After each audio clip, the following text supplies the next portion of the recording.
Hi friends, దండాలు. దీన్ని కెంపేగార్ కుంట అంటారు. మేము స్కూల్ చదివేటప్పుడు ఇదే మా స్కూల్లో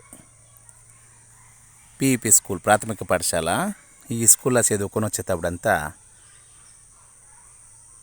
వాన వస్తే ముందుగా మా ఊర్లో ఈ కెంపేగార్ కుంట నిండిపోతుంది. కెంపేగార్ కుంట నిండితే ఇట్లే ఈడ వంకపోయి ఆ పక్కన ఇంకా వచ్చే సింతమాన వంకలో కలుసుకుంటుంది. అక్కడ పొలం ఇంకా వచ్చే నీళ్ళు, ఇక్కడ కెంపేగార్ కుంటని ఇంకా పోయే నీళ్ళు, ఆ పక్కన ఇంకా వచ్చే బిదిరెడ్డి నీళ్ళంతా చేరి సింతమాన వంకలో చేరి కొత్త చెరువులో పోయి దూరిపోతుంది. కొత్త చెరువుని ఇంకా అట్లే యాత మొడుగు, గర్జు మొడుగు, గేదిగి మొడుగులో నుగ్గి పెద్దేటి అదేనప్ప సనత్ కుమార్ నదిలో కలిసిపోతుంది.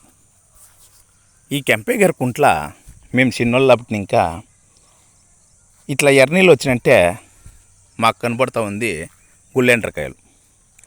ఎర్నీళ్ళు వచ్చేత్తడు గుళ్ళెండ్రకాయలు పిల్ల అని ఆ మూడులా చూడు నేను గుళ్ళెండ్రకాయలే ఉంటాయి. ఇంకా గుళ్ళెండ్రకాయలు అయినమిటిక దీంట్లో నీళ్ళంతా అయిపోయినాక చేపలు పట్టేకి వస్తే రవ్వులు, ఉనుసులు భలే ఉంటాయి. ఉనుసులు తినేదానికి కూడా భలే బాగుంటాయి. ఉనుసులు ఎంత పెద్దవైనా కూడా చిటికి నీళ్ళు అమ్మిపోయిన దప్పమయ్యలేదు. కానీ ఉనుసుల్ని చేర్చి ఇడిచే సిబ్లిగిళ్ళు మక్కర తర ఉంటుంది. సిబ్లిగిలు ఆ సిబ్లిగిల్లో వేసుకొని ఇడిచే ఎన్నో నాళ్ళు వారాల కొద్ది పెట్టుకొని గొడ్డు కారము, పులుసు కారము, ఉప్పు నీళ్ళు చేర చేసుకొని నంచుకొని తిని కాలాలంతా ఉన్నాయి. చేపల చేరల చాలా అద్భుతంగా ఉండే దాంట్లో ఉనిసులు బాగుంటాయి. ఆ ఉనుసుల్లోనే ఇంకొక రకము బొండు ఉనుసులు అంటారు. అవి రెండు పెద్దగా ఉంటాయి. మా ప్రాంతంలో ఉండే చేపల్లో గుళ్ళెండ్రకాయలు, రాతెండ్రకాయలు, పాలెండ్రకాయలు, మాలకొరలు, తెల్లకొరలు, కుచ్చులు, గర్జుపక్కలు, సోసులు, కేట్లాకులు, జల్లులు, రాతకొరకలు, ఇట్లా చేపలంతా ఉంటాయి. దాంట్లో పక్కల్లో రకరకాలుగా ఉంటాయి కదా. పచ్చి పక్కలు, ఎర్ర పక్కలు, గొర్జు పక్కలు, కసిరి పక్కలు, ఇవంతా ఉంటాం. ఈ కొందరు ఇంట్లో కసి అని ఉంటారు. వాళ్ళు మాట్లాడేస్తారు, కసురుకుంటూ ఉంటారు, తిరుతానే ఉంటారు, గదురుతూనే ఉంటారు. వాళ్ళంతా వీడి సరైన కసిరి పక్కరా అంటాము. అట్లా కసిరి పక్కలు ఏమైనా పార్థం తెలుసుకుంటూ ఉంటే ఎంత బాగుంటుందో. సుమారు 35 ఏళ్ళకి ముందర మేము స్కూల్కి పోయేటప్పుడు ఈ కెంపేగార్ కుంట దగ్గరికి వస్తూ ఉంటుంది. ఈ తోటలే కెంపేగార్ తోటలు అంటారు. ఇదే సింతమానం వంకపోయే నీళ్ళు, ఊరు నీళ్ళంతా చేరి కెంపేగార్ కుంటని ఇంకా కొచ్చెరుకుపోతాయి. చూడండి, అది మా కొలము మామిడి మాను. ఆడిని ఇంకా వస్తే ఆ ముడుకుల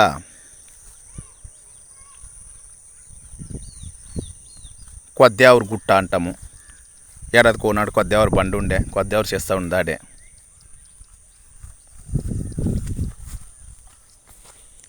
ఇంకా ఈడొచ్చి కొత్తబాయి తోటలో ఉంటాం. మా ఊర్లో మొట్టమొదటిసారిగా ఈతవే బోర్ వేసినది, ఒత్తే బోరు. ఇది కొత్తబాయి తోటలో ఉంటాము. ఈ కొత్తబాయి తోటలకు పోయేదావల ఈ బోర్లోనే నీళ్ళు ఒత్తుకొని తాగుతూ ఉండింది.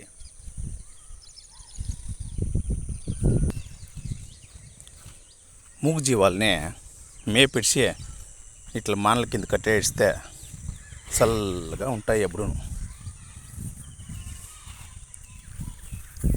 నేనులైనా ఈ కెంపేగార్ కుంటతోటి వచ్చి నేను ఇప్పుడు వచ్చినాను. ప్రతి ఊర్లోనూ ఇట్లా ప్రతి మనిషికి ఎన్నో అనుభవాలు, ఎన్నో పాఠాలు, జీవితంలో మనం చిన్నప్పుడు ఇంకా చూసిన ఎన్నో జ్ఞాపకాలు ప్రతి ఊరికి ఉంటుంది. దీంట్లో ఆనందం ఏం తెలిసిన, ఈ ఊరు మాది ఆనేగల్ కొత్తపల్లి. మా ఊర్లో ఉండే వాళ్ళకి దీని విలువ తెలిసేలేదు. మా ఊరు దాటి దూర ప్రాంతంలో ఉంటారు కదా, మా ఊరి పేరు చెప్తేనే వాళ్ళకి ఏమో ఆనందం, సంతోషము. అట్లా ప్రతి ఊర్లోనూ ఇట్లా ఎన్నో అద్భుతమైన కథలు ఉన్నాయి. మీరు బయట పెట్టుకుంటే ఎవరికి తెలిసేది. అదో వాడు కనబడుతుంది.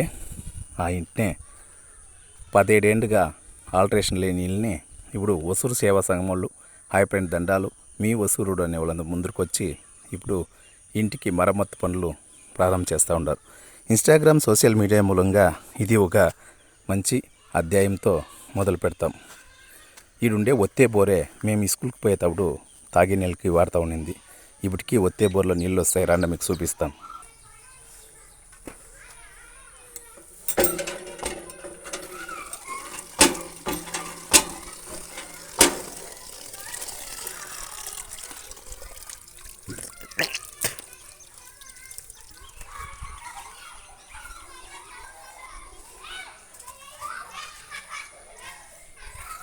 ఇదే మేము చదువుకొని స్కూల్. ఈ స్కూల్లోనే మేము 5వ క్లాస్ కంటే చదువుతున్నాం. అదే మాటల కిందే నీళ్ళు పోసి పెద్ద చేసిందంతా మేము ఆ మాటలని. ఇప్పుడు ఈ చిన్నోళ్ళు ఆడుతూ ఉంటే మాకు మేము చదివిన దినాలు జ్ఞాపకాలు వస్తుంది.